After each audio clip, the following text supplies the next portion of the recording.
he's going to say to us, kill your ego. That's the word he used, kill the ego. I want to quote again from John Howie. Just kill the ego deep rooted within you and you are free. So we're all liberated. There's no question of saying, I'm going to work towards liberation. You are that. You are Sat, you are Chit, you are Ananda, you are all of that. And he says here, the attainment of the Absolute or Brahman is not the end result of a course of spiritual effort.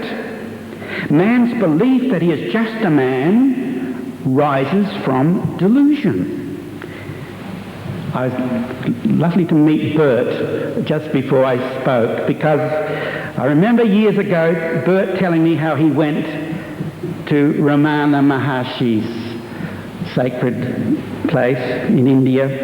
And here's a quote from Ramana Maharshi, the sage of Arunachala. And he says, methods are useful for purifying the mind and no more. In all these methods, the mind is used, and one retains the ego, the I, the individuality. Killing the ego is the only thing to be accomplished. Let us get to business on this agreed point right now.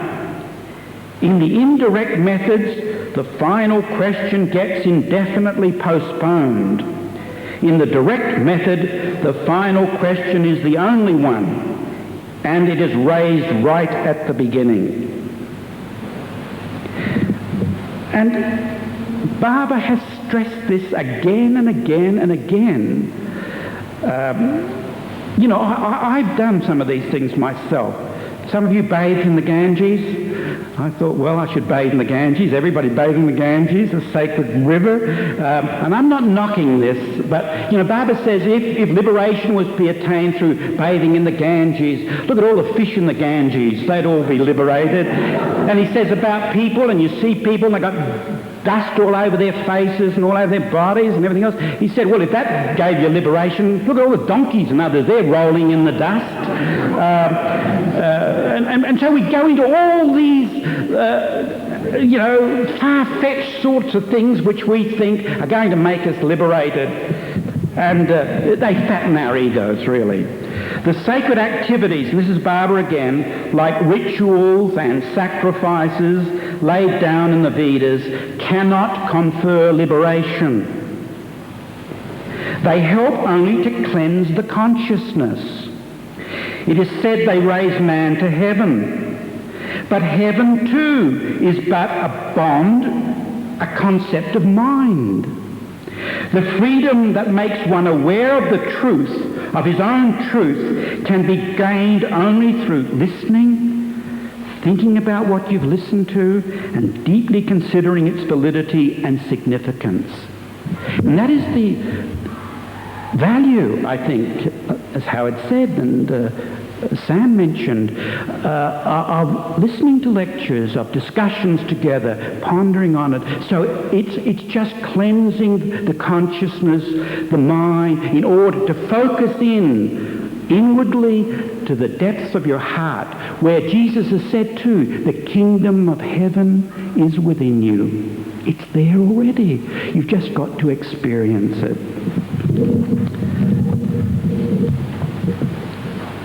I think it's important, isn't it, not to judge. Jesus said, judge not lest you be judged. And Buddha has said, be a light unto yourself.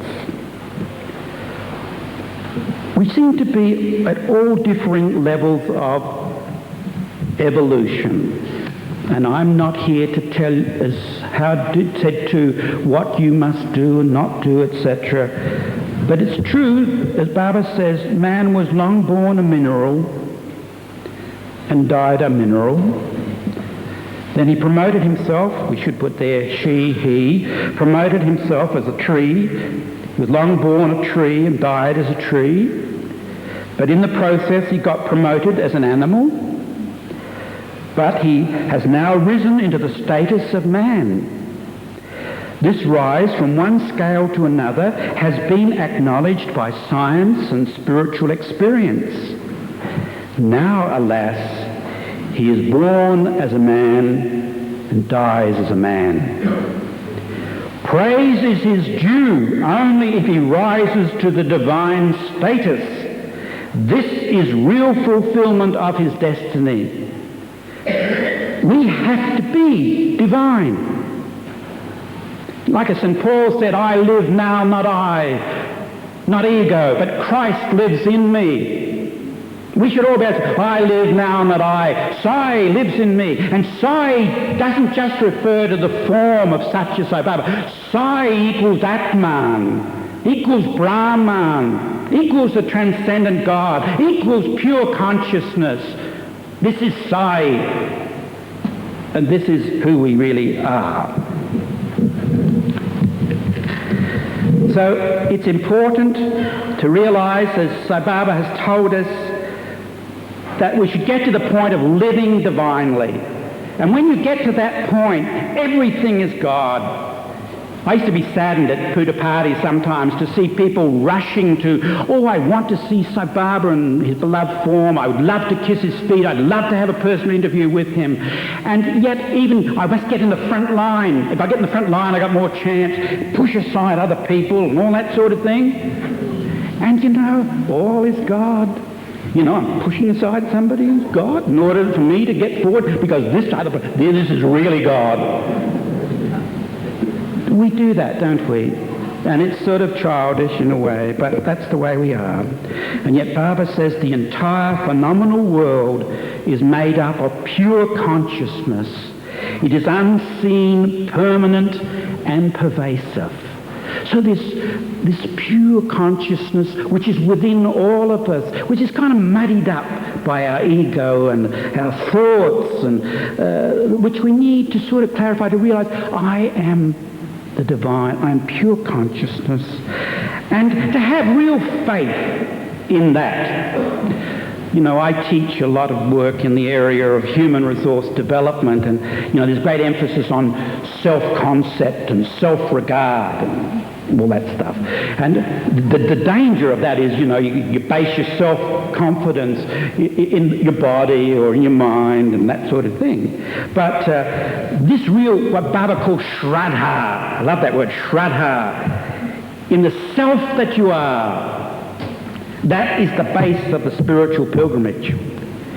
And so it's a self-confidence.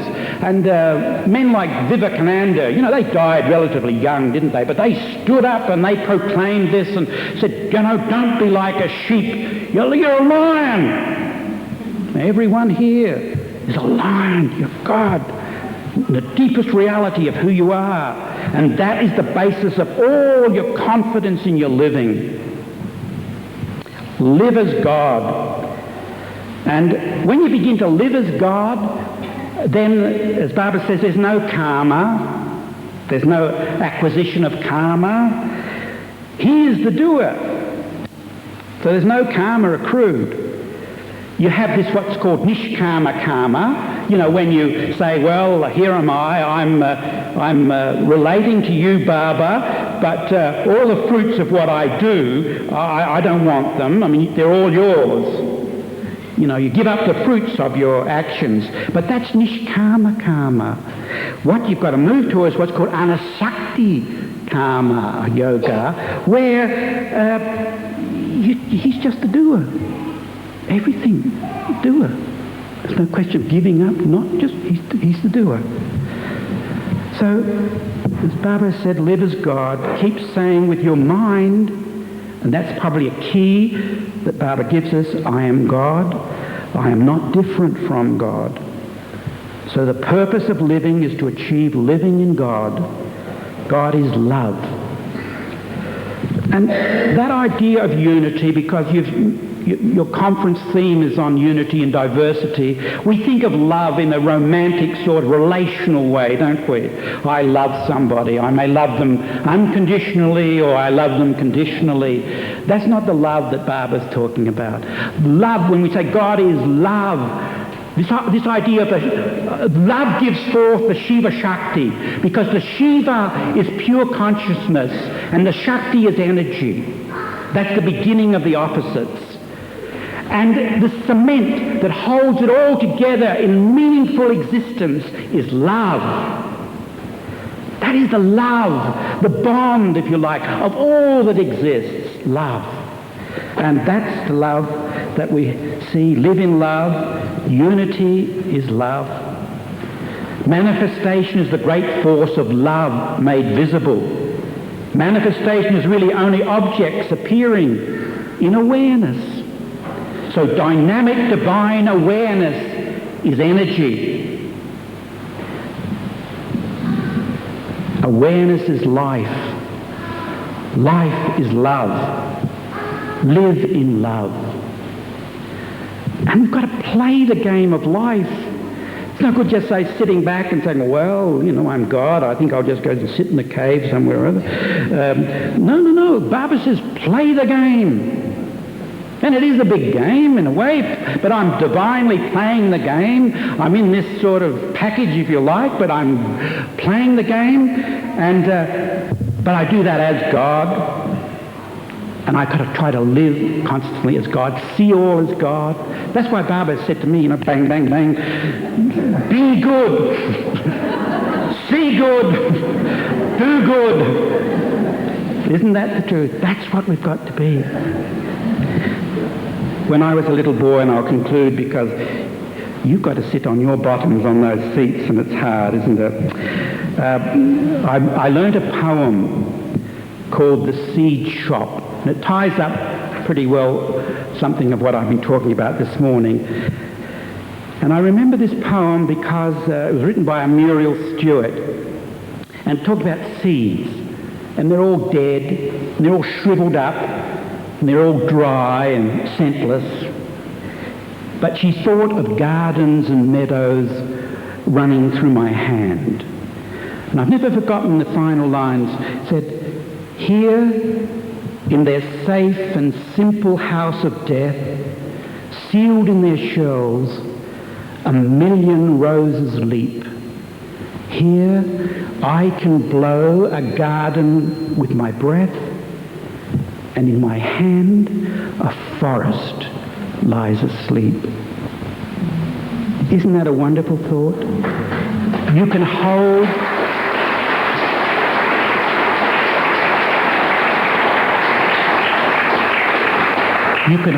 the whole of a forest in the palm of your hand.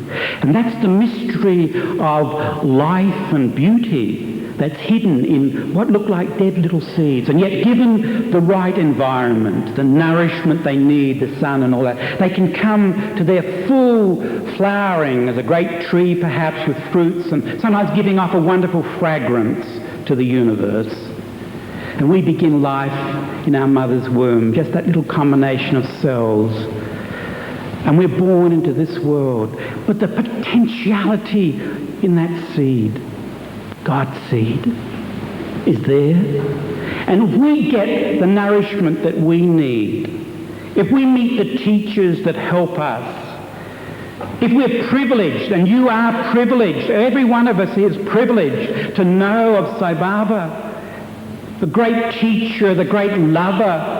If we are privileged, then we grow from within and we come to our full flowering, not only as a man or woman, but ultimately what we really are, God, and we live as God. So I conclude with Baba's exhortation. You have to sow love and grow love, and destroy the weeds of fear and hatred that have spread over the world. Make the world the happy home of love.